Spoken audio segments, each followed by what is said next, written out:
Alhamdulillah nahmaduhu wa nasta'inuhu wa nastaghfiruh wa na'udzu billah min syururi anfusina wa min sayyiati a'malina may yahdihillahu fala mudhillalah wa may yudlil fala hadiyalah.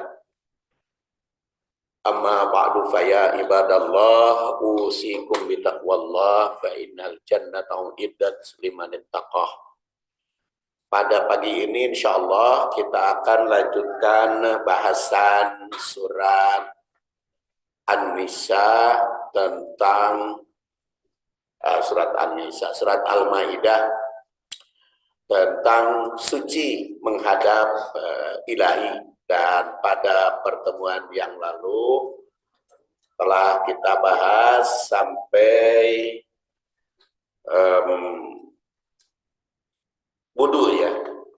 Jadi sekarang wa in kuntum junuban fattoharu. Jadi kita baca lagi a'udzubillahi minasyaitonirrajim ya ayyuhalladzina amanu idza kumtum ilas shalah faghsilu wujuhakum wa aydiyakum ilal marafiq wamsahu biru'usikum wa arjulakum ilal ka'bain. Nah itu sampai wa arjulakum ilal ka'bain sampai ayat ini wa arjulakum ilal ka'bain. Sudah kita bahas bersama. Dan sekarang wa in kuntum junuban ayat apa wa in kuntum junuban fattoharu. Wa dan in jika kuntum keadaan kalian junuban dalam keadaan junub fattoharu maka bersucilah. Jadi setelah berwudu sebagaimana diuraikan sebelumnya, apabila dalam keadaan junub langsung mandi. Jadi tidak cukup hanya wudu saja kalau dalam keadaan junub. Jadi kalimat ini merupakan kelanjutan setelah perintah berwudu. Maka bisa dipahami jika dalam keadaan junub, maka setelah berwudu lanjutkan mandi. Jadi bukan mandi dulu baru wudu. Berwudulah kalau akan sholat seperti telah diuraikan sebelumnya. Tapi kalau dalam keadaan junub lanjutkan mandi. Nah itu urutan ayat. Seperti biasa saya tidak membahas tentang mana rukun, mana wajib, mana sunat di dalam fikihnya. Tapi fikih memahami ayat. Jadi kalau berdasar memahami ayat jelas mandi itu merupakan kelanjutan dari wudu. Memang di kalangan ulama timbul perbedaan paham tentang hukum wudu sebelum mandi. Ada yang wajib, ada yang sunat mengatakan. Tapi kalau berdasar ayat mah tidak disebut mana rukun, mana wajib, mana sunat. Yang penting mah wudu dulu baru mandi. Karena jika membaca urutan ayat, jelas mandi itu merupakan kelanjutan wudu bagi yang mengalami junub. Perkataan junub menurut bahasa berarti janabah. Berarti janabah yang mengandung arti ba'uda, menjauh, fungsi, nyingkir, nyelingker. Junub itu. Nyelingker. Nyumput bisa juga nyumput atau memisahkan diri. Itu arti asalnya. Atau mengasingkan ya, mengasingkan diri. Selanjutnya junub itu menjadi istilah bagi yang mengalami hadas yang menimbulkan wajib mandi. Dan diterangkan di dalam beberapa hadis. Umpamanya diriwayatkan dari Aisyah, istri Rasul yang ketiga. Yang pertama Khadijah, yang kedua Saudah, yang ketiga Aisyah. Aisyah itu adalah istri Rasul yang paling muda usianya ketika dinikah oleh Rasul. Dan paling tua adalah Siti Saudah. Siti Saudah 17 tahun bedanya dengan Rasul. Kalau Siti Khadijah 15 tahun bedanya dengan Rasul, ya. Ketika Rasul 25, Khadijah 40, jadi 15 tahun, tapi Siti Saudah 17 tahun bedanya. Sedangkan istri yang lain jauh lebih muda dari Rasul. Jadi tidak ada istri Rasul yang lebih tua kecuali dua saja, Siti Saudah bedanya 17 dan Siti Khadijah bedanya 15. Istri-istri yang lain jauh lebih muda. Makanya kita sambil mengenal istri Rasul, jangan salah cerita. Rasul teh cenah kawin anu dinikah oleh Rasul teh nini unggul, enggak ada nini unggul. Siti Khadijah juga bukan nini atau 40 tahun masih kereng ora. Bukan ini unggul, ini mah hanya Siti Saudah saja beda 17. Kenapa disebut ini? Karena ketika Rasul menikah dengan Siti Saudah, umur beliau itu 50. Rasul itu, dan Siti Khadijah 67. Ya, kita lanjut. Kata Siti Aisyah yang dinikah oleh Rasul ketika berusia 6 tahun. Ketika dinikah oleh Rasul berusia 6 tahun, walimahnya 9 tahun, dan digaulinya 11 tahun. Dari mana tahu? Dari Aisyah. Aisyah cerita, Rasul nikah di saya ketika berusia 6 tahun. Kemudian saya berwalimah, artinya hajatan. Jadi akad nama 6 tahun, hajatan 9 tahun. Jadi ibu-ibu hajatan teh boleh kapan saja. Jadi ibu yang sudah nikah dengan suami selama 50 tahun, hajatan boleh. Bukan ulangan, bukan ulang tahun, walimah aja. Walimah ke 50 tahun boleh. Karena 3 tahun Rasul juga kan dengan Aisyah setelah 3 tahun menikah, baru walimah dihias Rasul itu, dan baru digauli ketika Aisyah berusia 11 tahun. Sudah ngerti. Dari berusia 11 tahunlah maka Saudah menghibahkan diri, ya Rasulullah, aku sudah tahu, aku sudah tua. 69 berarti Aisyah masih muda. Saya hibahkan saja malam saya kepada Aisyah. Jadi setelah punya istri Aisyah, mah Rasul teh tarakilir ka Saudah teh. Karena dihibahkan kepada Aisyah. Ya, itu cerita Nabi, ya, istri Nabi, dan nungtut bela saware-saware kurang ceritakan sambil mengenal.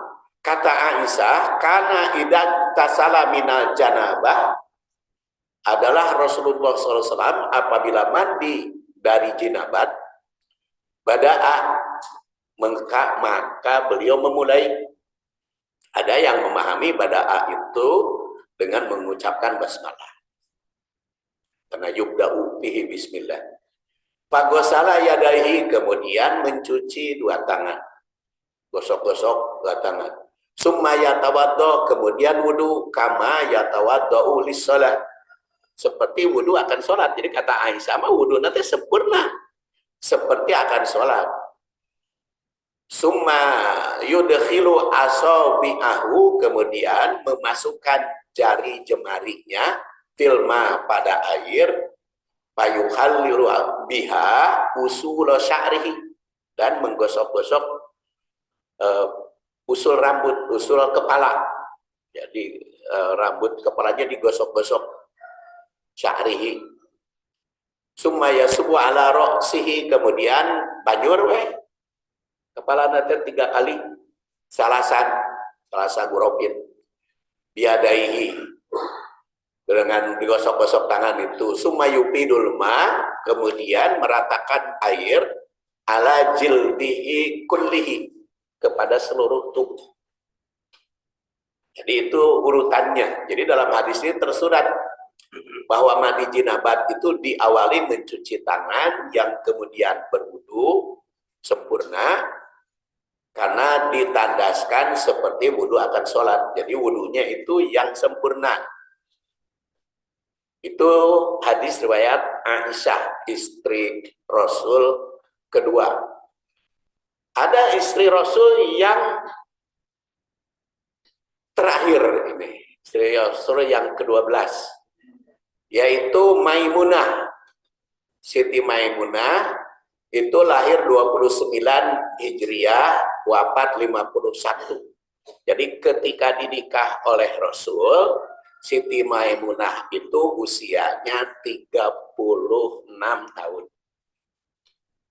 Kenapa 36 tahun? Karena Rasul menikah tahun ke-7, tahun ke-7 Hijriah. Jadi 7 ditambah 29, 36. Jadi Siti Maimunah juga masih muda ketika dinikah oleh Rasul. Umur 36 mah, anak bungsu saya aja udah 38 yang bungsu. Jadi masih muda Siti Maimunah, dan beliau itu pernah nikah dan cerai, kemudian nikah lagi, lalu suaminya wafat di tempat perang. Kemudian oleh Rasul dinikah pada tahun ke-7 Hijriah. Nah, inilah istri terakhir Rasul. Istri yang paling terakhir. Jadi setelah Rasul tahun ke-7 tidak nikah lagi. Tidak menambah istri lagi setelah tahun ke-7 mah.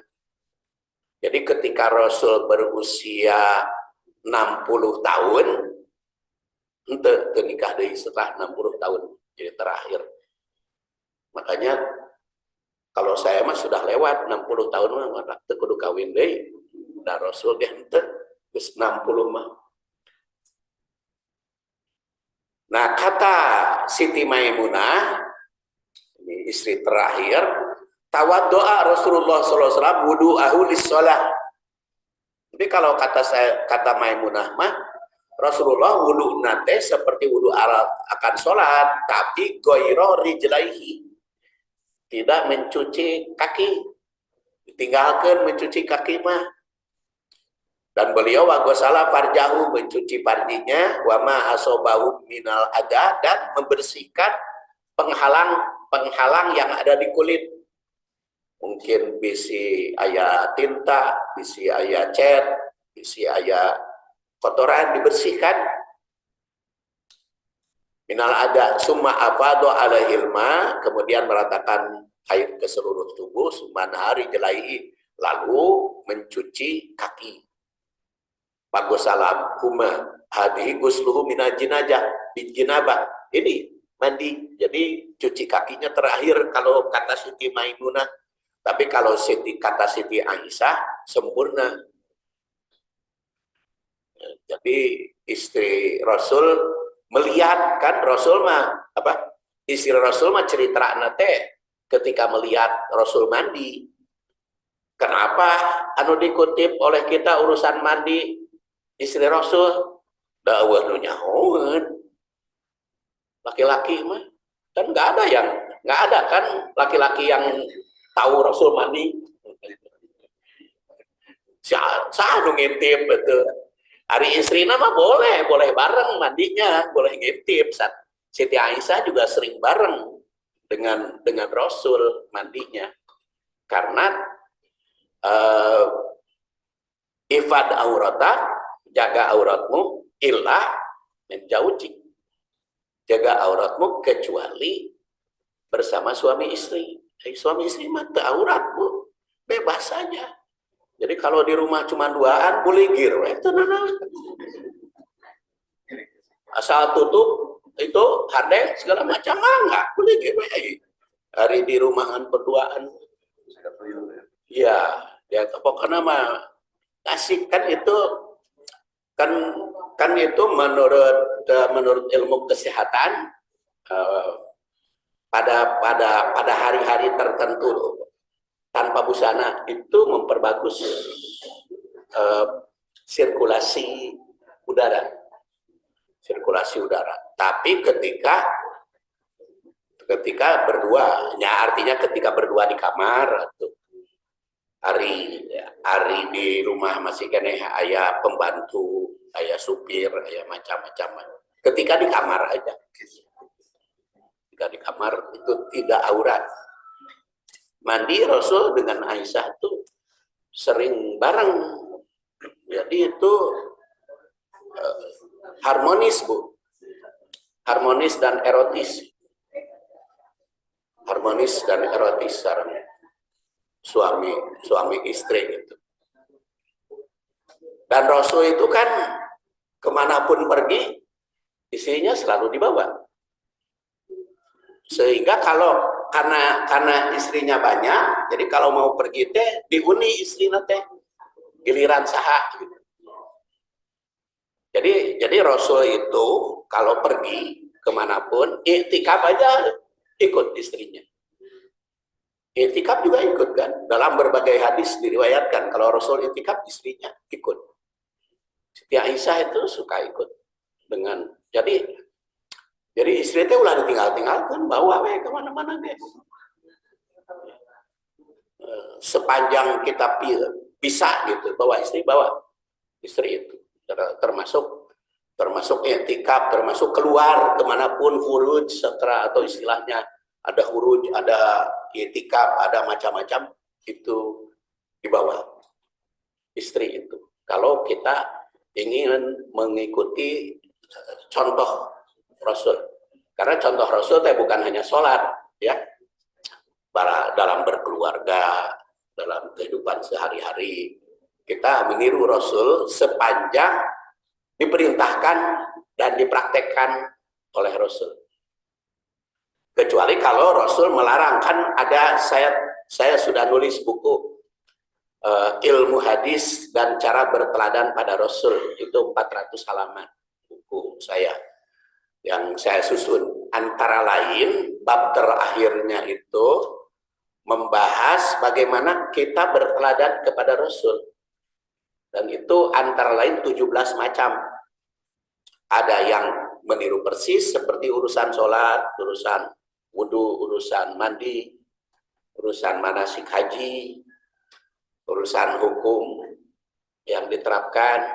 Ada juga yang mengikuti perkembangan, seperti contoh tadi walimah Rasul itu mengikuti perkembangan. Ketika Rasul menikah dengan Saudah, karena Saudah orang Mekah, Rasul orang Mekah, walimahnya di Mekah, maka hajatannya gaya Mekah, makanan yang disajikan Mekah. Tapi ketika walimah dengan Aisyah, walaupun Aisyah orang Mekah, Rasul orang Mekah, tetapi karena walimah di Madinah tidak seperti di Mekah, Siti Aisyah juga didangdanannya oleh juru rias Madinah, dan makanan yang dikonsumsi makanan Madinah. Jadi lamun di Bandung mah makanan Bandung aja, juru riasnya juga juru rias Bandung saja. Kalau bapak dan ibu menikah di Bandung gitu, hajatan gaya Bandung saja. Kecuali ada aturan-aturan, tidak usah pakai gaya, tidak usah pakai gaya Mekah. Karena Rasulullah SAW juga berpakaian walimah itu ikuti. Ada yang mengikuti perkembangan, karena Rasul juga mengikuti perkembangan, kita juga mengikuti perkembangan sesuai dengan apa yang dicontohkan oleh Rasul. Tapi ada juga Rasul mempraktekkan, tapi kita tidak boleh mencontoh Rasul. Ada contohnya apa? Menerima hibah wanita. Seorang wanita datang kepada Rasul, wahabtu nafsi, aku menghibahkan diri. Nah, Rasul boleh menerima sebagai istri, atau tanpa melamar, atau dikawinkan kepada yang lain.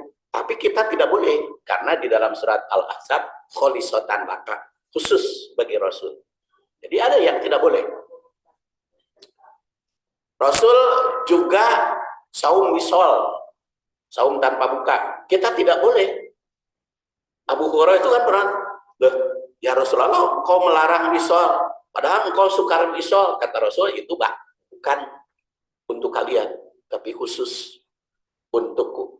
Jadi ada contoh-contoh Rasul yang tidak boleh kita praktekkan, tidak boleh kita ikuti. Ya. Jadi ya sambil jalan. Jadi kalau berdasar hadis dari Maimunah, ternyata membasuh kaki itu diakhirkan.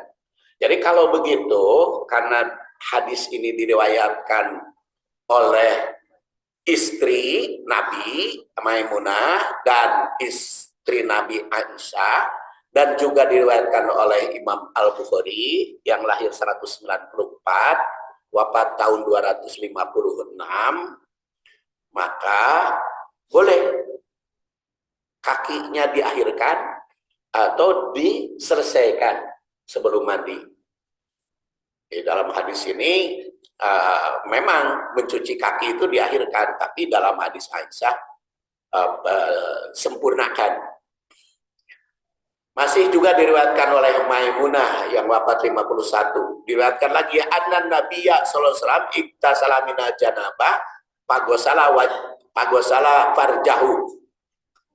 Jadi mencuci parji didahulukan. Yadihi. Summa dalika bihal haid summa gosalaha summa tawaddo wudu'ahu lis-shalah falama parago min guslihi gosala rijlaihi. Jadi kata Maimunah mah mencuci kaki di akhir, ya. Tapi kalau di sini mah wudu'ahu lis-shalah seperti wudu sholat. Jadi boleh wudunya sempurna, tapi dicuci lagi kakinya. Jadi berdasar ketiga hadis di atas, bila dikompromikan, karena semuanya juga hadis riwayat Bukhari, kalau riwayat Bukhari itu sudah sahih, sudah pasti, sudah diteliti oleh para ulama, pokoknya seluruh hadis yang diriwayatkan oleh Bukhari itu hadis sahih, juga ada yang diriwayatkan oleh Muslim. Berdasar ketiga hadis tadi, bila dikompromikan dapat dirumuskan cara mandi itu. Itu memulai pada bismillah ya, mencuci tangan hingga bersih, mencuci parji kelamin ya, kelamin baik laki-laki maupun perempuan. Kemudian membersihkan tubuh yang diperkirakan terkena sesuatu yang menghalangi air. Seperti tadi yang menghalangi air, kira-kira apa dibersihkan dulu. Kemudian setelah dianggap bersih, jadi lamun ayeuna meureun disampo heula gitu, disabun. Nah, baru wudu. Setelah berwudu secara sempurna, kemudian menyiram ke kepala 3 kali. Kemudian mandi secara sempurna dengan meratakan air ke seluruh tubuh dan mencuci kaki. Jadi kaki mah baik wudu secara sempurna seperti diriwayatkan oleh Aisyah dan juga diriwayatkan oleh Maimunah, maka di akhir mah tetap mencuci kaki. Jadi ayat ini secara tegas menandaskan bahwa Allah Subhanahu wa taala, kalimat berikutnya adalah wa in kuntum mardha au ala safarin au jaa ahadum minkum minal ghaiti aw lamastumun nisa falam tajidu ma'an fatayammamu sa'idan thayyiban famsahu biwujuhikum wa aydikum minhu. Wa in kuntum, dan apabila keadaanmu mardo itu jama dari marid. Bahasa Arab Al-Quran itu penyakit itu ada marod, ada marid. Kalau marodun Marodun itu hanya 3 kali dalam Quran, tapi kalau marid ada 12 kali. Di sini mardo. Mardo itu dari marid. Apa bedanya marid dengan mardo? Marodo, marod. Kalau marod dalam Quran itu biasanya penyakit hati. Fi qulubihim marodun. Fazadahumullahu marodo. Fi qulubihim marodun. Fazadahumullah marodo. Marodun itu apa ya? Pokok kalimat. Fazadahumullahu marodo. Kemudian Allah menambah marod. Jadi kalau penyakit hati mah Allah teh diantep gitu, tidak disembuhkan. Karena penyakit hati itu menyembuhkan diri sendiri. Artinya orang lain saja tidak bisa menyembuhkan penyakit hati. Jadi kalau Bapak dan Ibu sedang sakit hati, tidak bisa disembuhkan oleh orang lain, diri sendiri aja. Hanya Allah Subhanahu wa taala pun ngantep penyakit hati mah kudu kusorangan. Tapi kalau marid, penyakit jasmani, penyakit fisik. Nah, penyakit fisik mah dimaklumi ku Allah juga aturan-aturannya. Jadi seperti saum. Saum juga kalau marid kan boleh berbuka. Atau di sini berwudu atau mandi, wa in kuntum marto au ada safarin, atau dalam keadaan safar, auja'a atau datang ahadun salah seorang minkum darimu, minal goib, dari goib.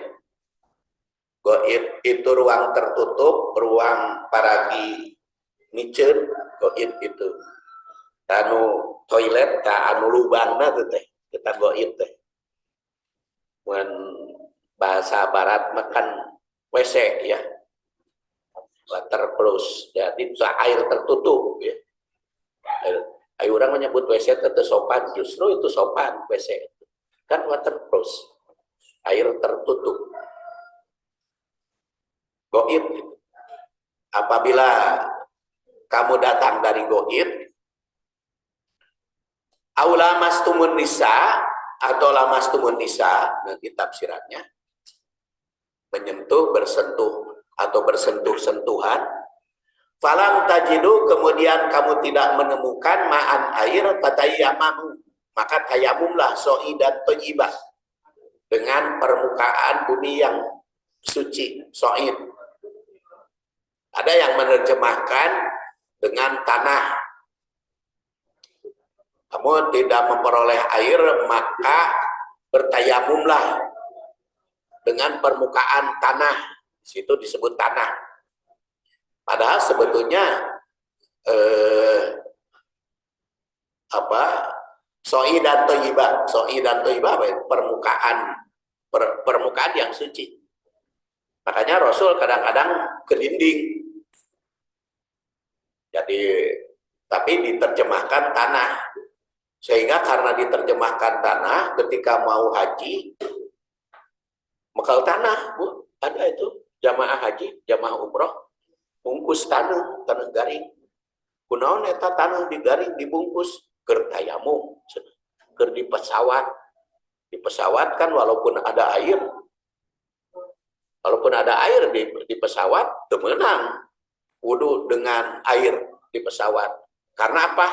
Karena air bukan untuk wudu di pesawat mah, untuk cuci tangan, untuk cuci yang membersihkan. Jadi falam tajidumaan itu tidak menemukan, itu bukan berarti tidak ada air, tapi tidak boleh airnya. Ada air tapi etama untuk minum, air minum, bukan untuk wudu. Jangan wudu.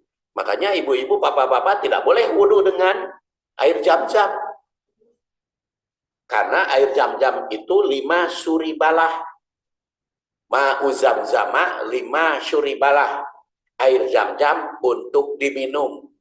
Nah, geuning aya nu dipeka mandi, itu penyalahgunaan jabatan. Penyalahgunaan. Ada Air Zam-Zam dipakai mandi, dipakai wudhu, dipakai nyiram. Setelah itu dipakai minum air Zam-Zam. Maka soi dan toibah famsahu biwujuhikum, usaplah wajahmu, wa aidikum, dan tanganmu. Jadi ternyata penggalan ayat ini berkaitan dengan hukum sebelumnya yang memerintah wudhu dan mandi sebelum sholat bagi yang junub. Timbul pertanyaan, bagaimana jika tidak bisa mandi jinabat, baik diakibatkan sakit atau karena tidak ada air? Pada ayat ini diberikan bimbingan mengatasi hal tersebut. Karena tadi kan wudhu pakai air, janabat mandi pakai air, kumaha lamun teu aya air, atau ada air tapi bukan untuk mandi, bukan untuk wudhu, maka diberikanlah bimbingan mengatasi hal tersebut, yaitu dengan melakukan tayamum. Namun timbul pertanyaan, pendapat di kalangan ulama tentang apa saja yang menyebabkan boleh tayamum sebagai pengganti wudhu dan mandi tersebut. Apakah hanya karena kesulitan air atau penyebab lain? Nah, ini kita lihat pendapat lagi. Pertama, huruf fa yang disambung ao, yang diawali in, menimbulkan implikasi yang berbeda. Umpamanya, falam tajidu fa ma'ad, wa in kuntum mardo au ala safarin au jaa ahadum minkum minal ghaid au lamastumun nisa. Pada ayat ini, apakah falam tajidu ma'an itu hanya merupakan sambungan dari au jaa ahadum minkum minal ghaid au lamastumun nisa, ataukah dari keseluruhan? Jika dari keseluruhan, maka maknanya boleh tayamum jika sakit, walaupun ada air. Kalau sakit, boleh tayamum. Kedua, ini kalau mana pertama ya. Mana pertama, sambungan ayat ini. Mana yang kedua, perjalanan. Walaupun ada air dan tidak sakit. Kalau perjalanan, boleh tayamum. Seperti tadi di pesawat, ada air. Baik air minum disediakan oleh pramugari maupun air untuk wudhu di WC. Tapi menurut aturan pesawat, air di WC tidak boleh dipakai wudhu. Walaupun ada air, airnya banyak di pesawat tuh ngagolontor pisan. Tapi aturannya tidak boleh, maka di situ perjalanan. Nah, bagaimana kalau Anda sedang berjalan dari Bandung ke Jakarta? Di kilometer 57 berhenti sholat di situ karena waktu sholat. Boleh nggak tayamum? Karena air disediakan. Menurut pendapat pertama, boleh aja tayamum walaupun ada air. Karena perjalanan. Itu menurut pendapat pertama. Atau sulit air saja. Artinya, walau sakit atau perjalanan, kalau ada air, selama mudah mendapatkan air, tetap wudhu. Kalau diartikan secara khusus, kecualinya. Namun jika falam tajidu ma'an itu hanya disambung aujaa ahadum minkum minal ghaid aw lamastumun nisa, maka penyebabnya adalah sakit walau ada air. Dua, di perjalanan walau ada air seperti di rest area, walaupun disediakan air, boleh saja kalau mau tayamum. Apalagi ibu-ibu ya, kalau wudhu tepan kudu buka-bukaan rariwe. Walaupun sebetulnya tidak perlu buka-bukaan, asal ketika pakai jilbab dan pakai kaos kaki dalam keadaan punya wudhu.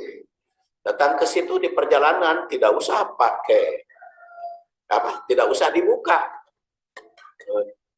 Kerudungnya tidak usah dibuka, kaos kakinya. Karena itu cukup disapu ujungnya, diusap, kemudian disapu kerudung. 3, penyebabnya tidak ada air. Jadi tidak ada air walaupun tidak sakit, walaupun tidak perjalanan. Kalau tidak ada air, jadi tidak ada air juga macam-macam. Seperti ketika banjir air tuh, tapi hari diperkirakan kotor, nggak bisa, kesulitan, tuh penyebab. Jadi penggunaan kata sambung pada potongan ayat ini sebagaimana dikemukakan Al-Quran itu bisa dipahami berbeda, ya. Bisa dipahami berbeda sambungannya.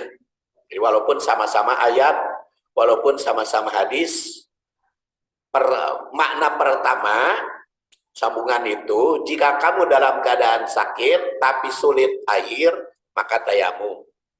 Kalau diartikan falam tajidu ma'an dari keseluruhan. Jika di perjalanan kemudian sulit air, maka tayamum. Jika habis buang air kemudian sulit air, maka tayamum. Makna ini mengandung implikasi bahwa tayamum itu hanya boleh dilakukan ketika kesulitan air. Kesulitan airnya itu karena baik karena di perjalanan, karena bukan air kita, karena sakit seperti di rumah sakit, walaupun ada air tapi karena sakit, umpamanya kalau kena air tidak boleh, ya itu penyebabnya tidak kesulitan air. Nah, jika habis buang air kemudian sulit air, maka tayamum. Makna ini mengandung implikasi bahwa tayamum itu hanya boleh dilakukan ketika kesulitan air. Baik karena sakit, perjalanan, ataupun karena memang tidak ada air. Cenah abdi mah bade milih nu mudah we, karena ada yang mengatakan madhab mana we nu paling mudah, boleh enggak seperti itu?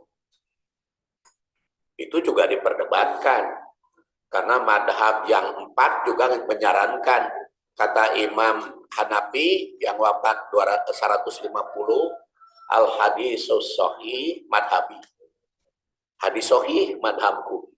Kata Imam Syafi'i, idza sahhal hadis bahwa madhabi. Kalau sahih hadis itu madhabku. Kata Imam Maliki, apabila kamu menemukan hadis yang sahih, tinggalkan pendapatku, ambil hadis yang sahih. Kata Imam Ahmad, jangan engkau taklid kepada Hanafi, kepada Maliki, kepada Syafi'i, karena bisa salah, bisa benar. Tapi ikutilah apa yang saya sampaikan, apa yang disampaikan oleh Rasul Shallallahu Alaihi Wasallam. Jadi semua imam juga menyarankan harus berdasar hadis sahih. Dan kebetulan semua hadisnya sahih, jadi bisa saja itu berbeda. Paham? Jadi itu makna yang pertama. Jadi makna yang pertama mah kalau tidak ada air saja atau sulit, ya sulit air, karena kalimatnya alam tajidu. Tapi makna yang kedua, jika kamu sakit maka tayamum walaupun ada air. Jika kamu di perjalanan maka tayamum walaupun ada air. Jika habis buang air atau bersentuhan dengan wanita kemudian sulit air, maka tayamum. Jadi makna yang mengandung implikasi bolehnya tayamum itu menurut makna yang kedua, sakit walau ada air, perjalanan walau ada air, dan tidak ada air. Itulah perbedaan memahami ayat. Salah satu faktor perbedaan memahami ayat. Dan saya juga sudah menulis tentang beberapa faktor yang menimbulkan perbedaan memahami ayat. Itu di juz 1 Percikan Mutiara Al-Quran. Percikan Mutiara Al-Quran, karena saya juga menyusun tafsir yang berurutan ayat. Itu di juz 1. Sekarang aula mastumun nisa. Kalimat aula mastumun nisa. Jika diartikan secara majazi, majazi itu bukan makna hakiki, maka bermakna jima, tamastum itu. Artinya jima itulah yang mewajibkan tayamum tatkala tidak ada air. Namun diartikan menyentuh perempuan, maka implikasinya bersentuhan antara laki-laki dan perempuan yang mewajibkan wudhu, yang boleh diganti dengan tayamum tatkala sakit, safar, atau tidak ada air. Ibnu Abbas, sahabat Rasul, yang wafat 68 Hijriah di Taif, sekarang ada kuburannya di Taif, Ibnu Abbas, mengartikan kata lamastumun nisa itu dengan jamak tum. Dan jangan dianggap sepele pendapat Ibnu Abbas itu. Pertama, Ibnu Abbas itu kata Ibnu Mas'ud turjamanul Quran, penerjemah Quran berjalan, Ibnu Abbas. Kemudian yang kedua, Rasul mendoakan untuk Ibnu Abbas, Allahumma faqihhu fiddin wa 'allimhu ta'wil. Ya Allah, jadikanlah Ibnu Abbas ini orang yang paham tentang agama dan mampu mentakwil ayat. Itu Ibnu Abbas. Jadi bukan orang sembarangan. Ibnu Abbas itu sahabatnya, makanya tafsirnya sekarang sudah dikumpulkan oleh Fairuz Abadi. Namanya Tanwirul Mikbas. Tanwirul Mikbas itu tafsir pendapat Ibnu Abbas. Ibnu Abbas itu orang hebat. Dan Ibnu Abbas itu mengajarkan tafsir kepada Mujahid namanya. Mujahid bin Jibr. Itu 3 kali tamat Quran. Jadi Mujahid itu ngaji tafsir kepada Ibnu Abbas 3 kali tamat Quran. Jadi dari Al-Fatihah sampai kan Jabir lahirnya setelah Rasul wafat. Jadi bergurunya kepada Ibnu Abbas. Itu 3 kali tamat Quran. Mujahid namanya.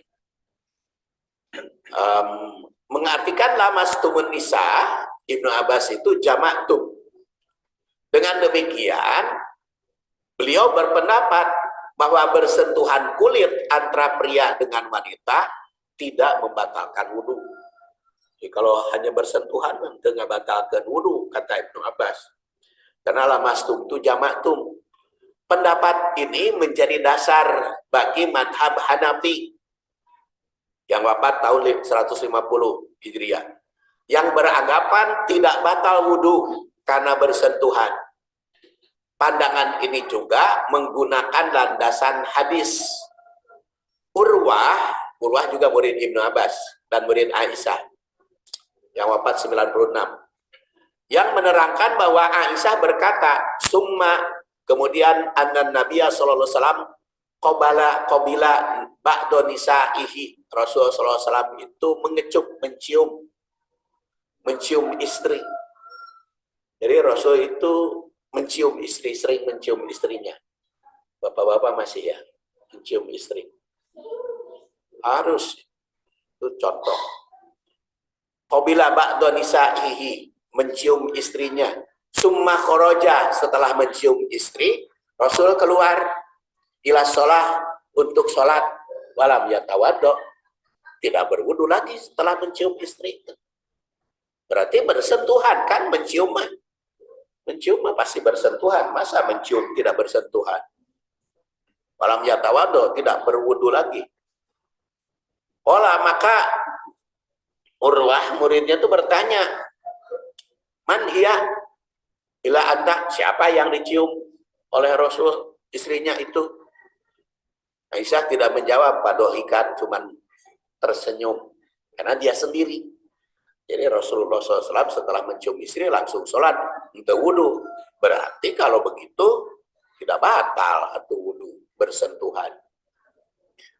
Hadis ini dianggap memberi isyarat mencium istri tidak membatalkan wudhu. Apalagi kalau hanya bersentuhan, antal wungkul, mencium saja.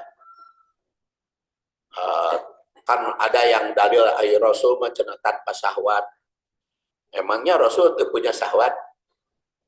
Rasul juga punya syahwat, makanya mencium istri. Jadi jangan dijadikan dalil. Rasulnya juga tidak bicara seperti itu. Aisyahnya juga tidak bicara seperti itu. Istrinya pakai hijab. Istrinya nggak pakai cadar. Kan ketika, ini satu riwayat. Atau istri Rasulnya pakai cadar ente. Ini satu riwayat. Ketika Rasul sedang berbicara di masjid. Kemudian ada sahabat ngiler. Ngiler kan? Kabita nih. Ngacai. Ngacai bener ngelek. Ngiler kabita. Karena ada di samping Rasul istri cantik. Istri cantik. Maka Rasul menegur sahabat, hadihi Sofia binti Huyai. Ini teh Sofia binti Huyai, istri saya, kata Rasul. Kan itu Huyai bin Akhtab itu orang Yahudi. Kemudian punya putri. Itu cantik sekali. Gadis dinikah oleh Rasul. Nah, pada saat itu para sahabat kan nggak tahu. Sugan teh can dinikah. Jadi ada wanita dekat Rasul. Jadi si para sahabat teh marlong gitu. Ada wanita cantik. Nah, kalau disebut wanita cantik, ayo dijilbab namanya kenyahoan gitu. Ayo ditutup. Ayo ditutup mah kenyahoan atau cantik nah. Tanpa. Jadi dipahami seperti itu. Itu peristiwa yang kedua. Terus peristiwa yang ketiga, Rasulullah SAW melihat wanita lain, kelihatan cantik. Kemudian beliau nyalingker ke kamar Siti Zainab binti Jahas. Nah, setelah beliau nyalingker ke Siti Zainab itu, beliau bersabda, "Idza nadara ahadukum almar'ata tu'jibuhu." Apabila kamu melihat wanita yang mengagumkanmu, maka palyati ahlahu, uburu balik ke istri. Balik ke istri. Maka salurkanlah keinginanmu. Nah, jadi kan di situ memberikan gambaran. Jadi tidak bercadar. Kalau begitu banyak itu dalil-dalil antara lain yang tidak bercadar, yang tidak bercadar. Jadi ini bukan berarti tidak boleh, cuman ada dalil untuk tidak bercadar. Ada dalil. Emang ibadah yang nggak cadar mana? Ngan dia mah bagi yang tidak memakai itu ada dalilnya. Kemudian dalam ayat ini tegaskan bahwa ketentuan wudhu dan mandi yang bisa diganti dengan tayamum itu berfungsi sebagai kemudahan dari Allah Subhanahu wa taala. An Ammar qala ba'asani Rasulullah SAW. Ammar itu cerita Rasul pernah mengutus aku fi hajatin dalam suatu kebutuhan, fajtanabtu, aku berjunub. Falam ajidul ma, tidak menemukan air. Wa tamarraqtu bisoid, sehingga aku guling-guling di tanah. Summa ataitu Nabi SAW pada kartu. Kemudian saya datang kepada Rasul dan menerangkan daliklahu faqala innama kana yakfika antakula hakada. Enggak, kamu tidak perlu berguling-guling. Cukup saja begini, wadoroba biadihi. Kemudian memukulkan Rasul alal ardi ke bumi, dorbatan, satu pukulan, famasaha kapaihi, terus mengusap kap itu dari sini ya, pergelangan ke sini, kap itu. Sumadoroba bisimalihi, nah yang kiri ala yaminihi kepada yang kanan, dan yang kanan ke yang kiri. Ala kapaihi wawajihi, dan wajahnya. Jadi berdasar hadis ini jelas tayamum itu bukan hanya ganti wudhu, tapi ganti mandi. Sehingga Ammar bin Yasar yang wafat tahun 37 Hijriah mendapat tugas keluar daerah, punya pengalaman junub dan tidak mendapatkan air saat itu, belum sampai kepada beliau ayatnya tentang tayamum sebagai pengganti mandi. Makanya dianggapnya tayamum tadi pengganti wudhu unggul, sehingga begitu wajib mandi teh gugulingan. Nah, maka disabdakan apa? Diadukan kepada Rasul, cek Rasulnya cukup aja seperti ini. Yaitu bahkan kalau tadi mah ardi ya, kalau hadis ini mah alal ardi, tapi kalau hadis ini dari bin Haris al Ansori ini alal jidar, akbala alal jidar. Jidar itu dinding. Bukan hanya ke bumi, boleh ke dinding. Seperti di pesawat tadi, makanya tidak perlu mekal tanah tadi kan ayah jamaah umrah nu haji dibungkus tanah teh ke tayamum, sebetulnya tidak perlu. Cukup aja dinding pesawat. Masuk di kereta, dan masuk di kereta ya. Kita berangkat dari Bandung ke Surabaya naik kereta itu kan berjam-jam, dan cukup ke dinding kereta. Tapi nanti mah cenah dari Jakarta ke Bandung mah setengah jam. Ya, tamat kudu sholat kaburu udah. Tapi kan di tuna di stasiunnya lama. Jadi itu bisa dinding, bukan hanya tanah. Jadi tidak perlu membawa tanah. Pamasaha alaihi. Malam yaruda Rasulullah SAW wajahu wa yadaihi, wajah dan yadaihi summa radda alaihi. Dan itu tidak disebut 3 kali. Tayamum mah 1 kali. Tayamum mah 1 kali. Jadi oleh karena itu tidak perlu 3 kali. Ya, adapun cara bertayamum dari kedua hadis itu, berniat dalam hati dengan ikhlas karena Allah untuk melaksanakan ibadah, kemudian menetapkan kedua belah telapak tangan pada tanah kering atau dinding atau benda keras lainnya yang diperkirakan suci. Ketiga, mengusapkan kedua telapak tangan tersebut pada wajah.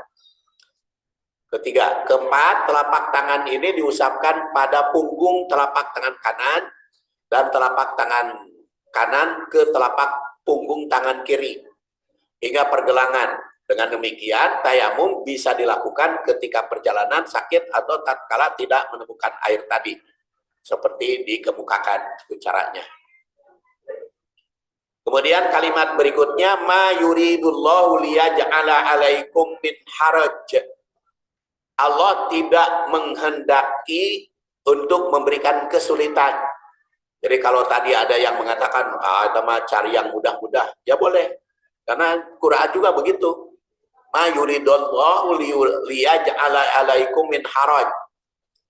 Jadi selain merinci aturan, Quran juga mengungkap sebab-sebab mengapa aturan tersebut ditetapkan, ada keringanan, ada pula yang membebankan.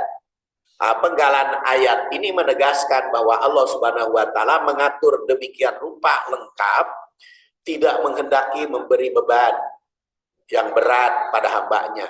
Jadi jika ada perintah atau peraturan dirasakan berat, maka bukanlah syariah yang memberatkan, melainkan perasaan individu yang merasa dibebani. Makanya kan dulu waktu pandemi, sehingga ada masjid itu dipaksakan gitu. Kudu sholat Jumat, kudu dipaksakan jamaah tadi diabringkeun. Bagaimana pandemi? Padahal Quran mengatakan bukan kesulitan. Sehingga kata Ibnu Abbas, itu pernah terjadi di zaman Rasul, pas Jumatan, rek Jumatan, hujan lebat. Maka si muadzin teh ngaganti, solu bi buyutikum, sholat di rumahmu. Ibnu Abbas tuh tanya, kenapa kamu Ibnu Abbas mengatakan solu bi buyutikum? Ya kan ini hujan, maknya cenah jamaah datang ke masjid barelok karena kebanjiran. Jadi hujan saja dipersilahkan sholat di rumah, apalagi ketika penyakit. Karena Quran itu mengatakan tidak haraj, jadi bukan untuk kesulitan. Kemudian Imam Syafi'i mengatakan idza daqal amru ittasa'a. Kalau urusan kesulitan akan menjadi luas. Tapi kalau sedang luas, aturannya jadi doko. Jadi sempit. Jadi syariah itu begitu sifatnya. Walakin liyuridu liyutahhirukum wa liyutahhirakum wa liyutimma ni'matahu 'alaikum la'allakum tashkurun. Agar bersyukur. Sekarang kita lihat takwilnya. Pertama, setiap mukmin diserukan untuk selalu menjaga kesucian dalam segala hal. Baik makanan, pasangan hidup, kehidupan sosial maupun ritual, baik jasmani maupun rohani. Jadi diperintah oleh ayat ini untuk menjaga kesucian guna menghadap ilahi. Kedua, wudu dan mandi merupakan lambang penyucian diri, baik lahir maupun batin, baik jasmani maupun rohani. Kenapa dikatakan lahir maupun batin? Kalau hanya lahir saja, tentu saja hanya dengan air. Tapi kan ternyata bisa dengan tayamum. Itu batiniah. Ketiga, wudu telah disyariatkan sebelum surat Al-Maidah diturunkan.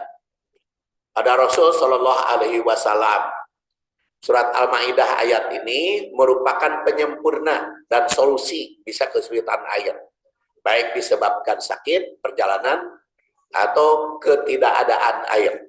Adapun cara telah diuraikan pada waktu yang lalu.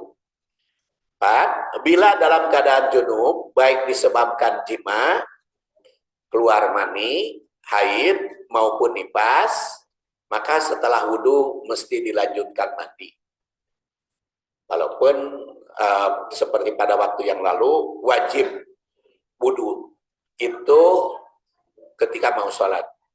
Tapi kalau karena penyebab, jadi bukan hanya karena waktu sholat, tapi karena setelah jinabat. Kalau setelah jinabat mah diperintahkan mandi, dan sebelum mandi itu wudhu. Walaupun menurut ahli kesehatan, tapi tidak mungkin kaum muslimin mah bebas mandi selama 24 jam, karena itu akan sholat ya. Karena kan itu jarak dari hubungan suami istri ke mandi itu boleh beberapa jam. Beberapa jam, tidak langsung. Tapi tidak boleh melebihi 24 jam kan. Tidak mungkin karena ada sholatnya. Dimulai dengan baca basmalah seperti tadi telah diuraikan. Kemudian 5, jika mengalami kesulitan untuk wudhu dan tayamum atau mandi, baik disebabkan sakit, perjalanan, atau tidak menemukan air, maka solusinya adalah tayamum. Caranya sudah diuraikan. Kemudian 6, aturan bersuci yang telah dipaparkan itu bertujuan untuk memberikan kemudahan, menghindari kesulitan, dan menjaga kesucian orang mukmin, sehingga mampu bersyukur. 7, setiap mukmin mesti mengingat nikmat yang telah dianugerahkan dan mensyukurinya, serta mengingat janji yang telah diikrarkan. Tetaplah bertakwa, karena Allah Subhanahu wa Ta'ala Maha Mengetahui. Dan 8, tasyakur nikmat mencakup atas segala kenikmatan yang diterima, termasuk di dalamnya kesempurnaan syariah. Kewajiban mandi dan wudhu merupakan kenikmatan tiada terhingga yang patut disyukuri. Demikianlah kajian kita. Boleh Bapak dan Ibu kalau ada yang ditanyakan. Ini 5.52 ya, masih ada 8 menit lagi. Ya, saya akhiri dulu. Subhanakallahumma wa bihamdik. Asyhadu an la ilaha illa anta astaghfiruka wa atubu ilaik. Assalamualaikum warahmatullahi wabarakatuh. Maka kalau ada pertanyaan.